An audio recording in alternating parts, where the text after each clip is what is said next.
पूर्णिया की धमदाहा सीट से जनता दल यूनाइटेड की प्रत्याशी बिहार सरकार में मंत्री लेशी सिंह जी हमारे साथ मौजूद हैं। थोड़ी देर पहले राष्ट्रीय एकता दिवस आपने मनाया, सारे मतदाता एकजुट दिख रहे हैं। अगर एकता दिवस से ही जोड़कर मैं सवाल पूछूं आपके पक्ष में। एकदम धमदाहा में तो एकता ही है। आज एकता दिवस है और हम लोगों ने सबको जोड़ के विकास किए हैं। चाहे कोई भी जाति धर्म के मानने वाले लोग हो, सबके लिए काम किए हैं। धमदाहा विधानसभा में चौमुखी विकास हुआ है।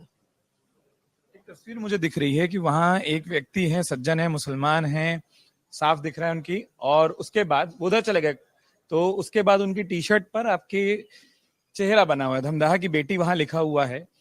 एक जो लोग कहते हैं और विपक्षी आपके खूब कहते हैं, आपके चेहरे पर मुस्कुराहट बता रही है, आप समझ गए उस सवाल को, कि इस सीमांचल में ये जो बिरादरी है, ये जो मुस्लिम है, ये एनडीए को वोट नहीं करता, तो ऐसे समर्थन मिलता है तो कैसी तस्वीर लगती है?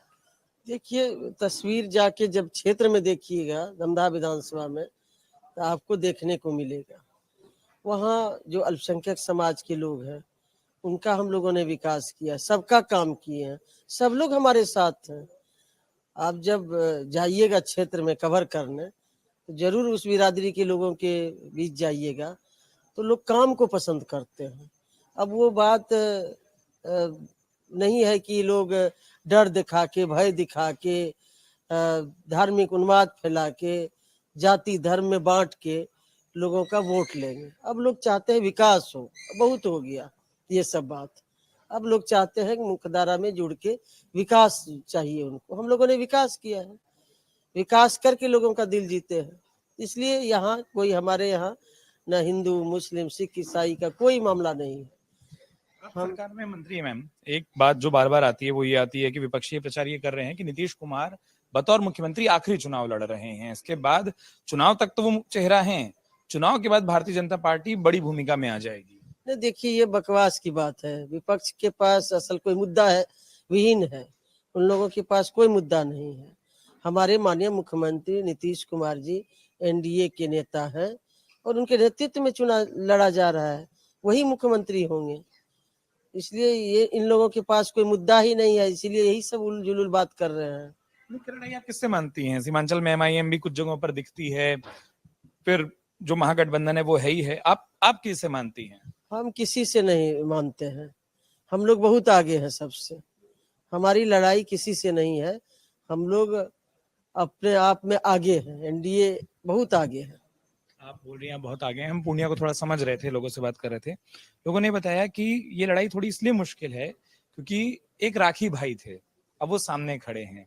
क्या किसी तरीके का भावनात्मक, कभी कभार चुनाव लड़ते लड़ते, प्रचार करते, विरोधी के खिलाफ बोलते बोलते वो दौर याद आता है, वो दिन याद आता है कि कभी संबंध इस तरीके के भी थे और अब सामने खड़े हैं? नहीं, देखिए हम लोगों ने तो संबंध नहीं तोड़ा है, संबंध तो वो आके तोड़े हैं। और जिन्होंने माननीय मुख्यमंत्री नीतीश कुमार जी ने उनको 3-3 बार लोकसभा का टिकट दिया, 2 बार लोकसभा गए, राष्ट्र पार्टी में राष्ट्रीय महासचिव बनाए, इतना इज्जत दिए, और हाल फिलहाल में वो लोकसभा का चुनाव लड़े हैं और जाके फिर विपक्ष में चले गए। वो तो माननीय मुख्यमंत्री जी का नहीं हुआ तो जनता का भला क्या होगा? वो ये अपने निजी स्वार्थ के लिए इतना भी बर्दाश्त कर नहीं पाए कि जिन्होंने 2 बार लोकसभा भेजा, 3-3 बार टिकट दिया लोकसभा का, इतना पार्टी में इज्जत सम्मान देते थे, तो ये जनता के बीच अपने आप में सवाल है।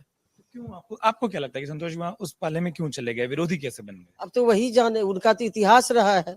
आप देख लीजिए, कस्बा में 2005 फरवरी में निर्दलीय लड़े, नवंबर में लोजपा से कस्बा में लड़े, जहां कस्बा ने पहचान दिया तो वहां से भाग के चले गए बाईसी में चुनाव लड़े बीजेपी से, वहां जीते, बीजेपी से फिर चले आए जेडीयू में 14 में, 3 बार इस पार्टी से लड़े, अब फिर चले गए लालटेन में। तो हमको लगता है अब कोई दल तो बचा नहीं है, जो बचा नहीं है तो वही बता पाएंगे कि उनका क्या रहा है। दल और नेता के प्रति निष्ठा नहीं है, सिर्फ उनका तो सब लोग देख रहे हैं किस तरह से चाल चरित्र है। आप क्षेत्र में निकलने वाली एक चीज ये पूछूंगा, बतौर मंत्री, बतौर विधायक कई सारे काम हैं जिनको आप बताती हैं, गिनाती हैं अपने मंचों से, लेकिन अगले 5 साल का रोड मैप क्या है? किस मुद्दे पर आप ये चुनाव लड़ने जा रही हैं?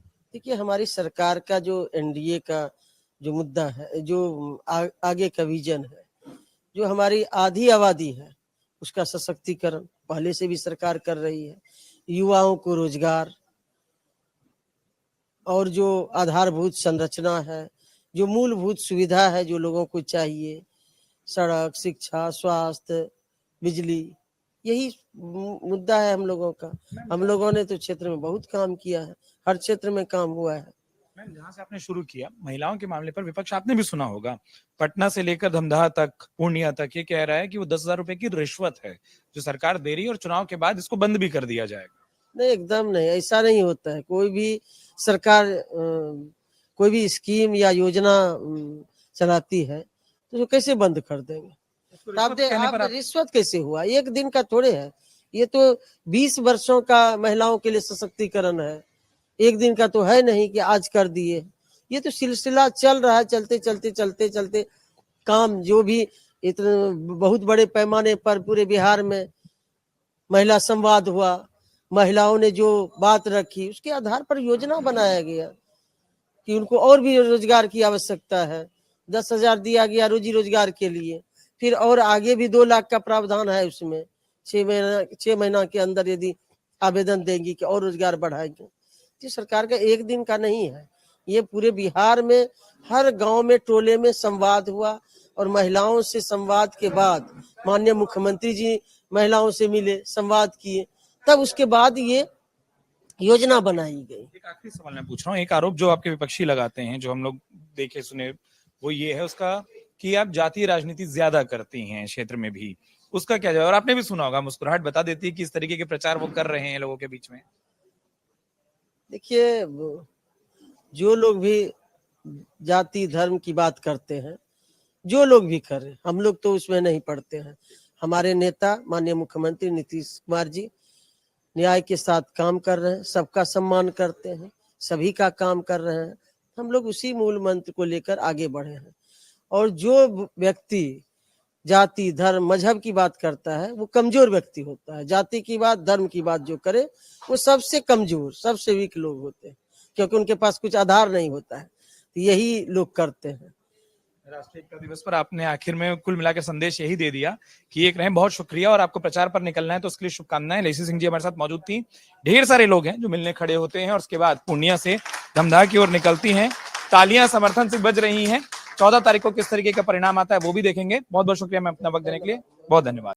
अगर आप ये वीडियो YouTube पर देख रहे हैं तो हमारे चैनल को सब्सक्राइब कर बेल आइकन दबाएं, और Facebook पर देख रहे हैं तो हमारे पेज को लाइक करें।